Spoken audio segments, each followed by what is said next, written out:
Okay guys, so we've got a wonderful little padlock today, a little 40mm padlock. It's only got a 7mm hardened shackle there. I believe it's hardened. Yeah, we've got hardened there as well.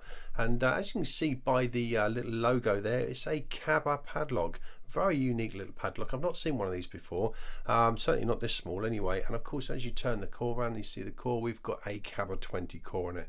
High pin count, high tolerance locks. I believe these have got 10 or 11 pins in, situated some on the left, some on the right, and then just lower down we've got two angled one either side. So very tricky locks to pick.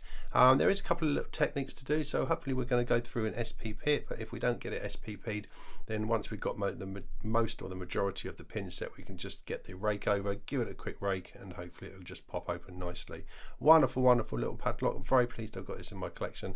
So what we'll do, we'll bring the vise over and see what it's like to pick into it. Let's get the vise over, get that viced up there nice and tight. As I said, because I haven't got the key, I'm not going to take this apart, although the core will come out quite easily, but it's, these are pretty tricky to take apart, and even more tricky to put back together again, certainly without a key.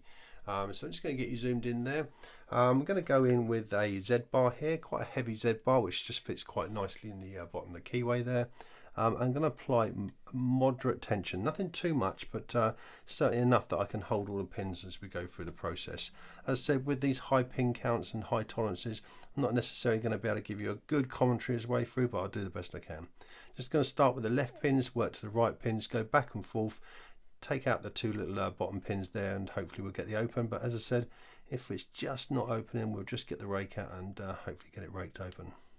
Okay, nice little click out of pin 2 on the left, pin 4 on the left, nice little click, nothing on 5, just coming back through, little click out of 1, nice little click out of 2 again, nothing on 3, 4, 5, just going to go to the right side, nothing on 1, 2, 3, 4's binding, nice little click on 4.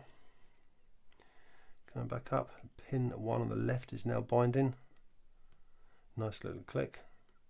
Nice little click on 2 again. 3 feels fine, 4 feels fine, and 5.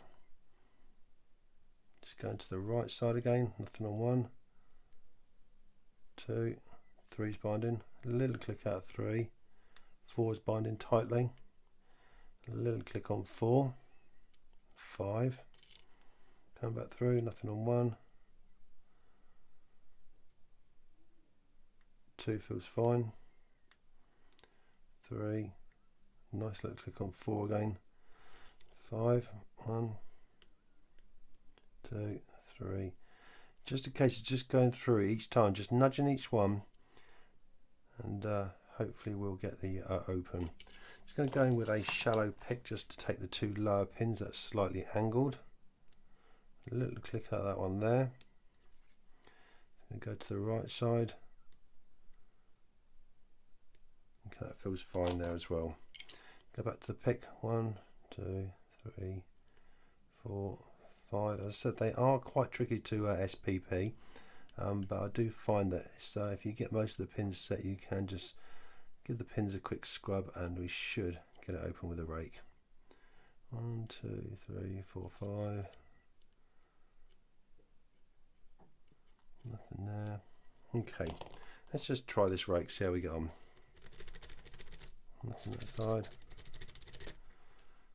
Just give it a look. There you go, and we just popped it open. So not too bad actually. As I said, it's, the little secret really is once you've got the majority of the pins set, then you can just run that rake over them, and it just kind of gets them set. Sometimes they just get hung up in the shear line, or sometimes just one slightly overset, one slightly underset, and you can get these open with a little rake. And you can see ball bearing locking, a wonderful little padlock, and very pleased I've got this in my collection. Listen guys, thanks ever so much for your time. I hope you enjoyed that. A nice little quick pick on the Kaba with the Kaba 20 core.